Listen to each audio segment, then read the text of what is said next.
பற்பல பாஷைகள் பற்பல பாஷைகள் மற்றும் தூதர்களுடைய பாஷைகள் என்று வேதத்திலே தேவன் நமக்கு எழுதி வைத்திருக்கின்றார்.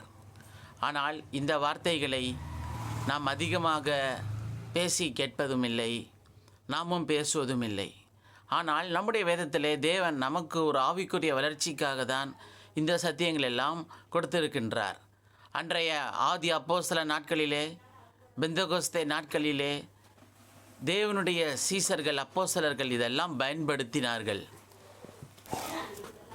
கர்த்தருடைய வெளியேறப்பெற்ற கிருபையினாலே பல ஆண்டுகளுக்கு முன்பதாக 3ஆம் வனம் வரைக்கும் பவுலைப் போலவே நானும் எடுத்துக்கொள்ளப்பட்டு தூதருடைய பாஷைகளை கேட்டிருக்கின்றேன். இதன் மூலமாக என்னுடைய ஆவிக்குரிய வாழ்க்கை மிகவும் மனமகிழ்ச்சியாக இருந்தது.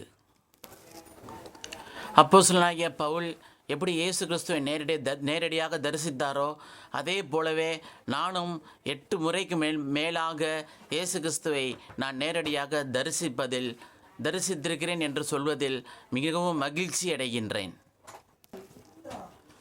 ஆதி அப்போஸ்தல நாட்களிலே தேவன் அற்புதங்களையும் அடையாளங்களையும், miracles and wonders, spiritual super natural காரியங்களை, இயற்கைக்கு அப்பாற்பட்ட காரியங்கள் எல்லாம் தேவன் செய்தார், இன்றைக்கும் செய்கிறார்.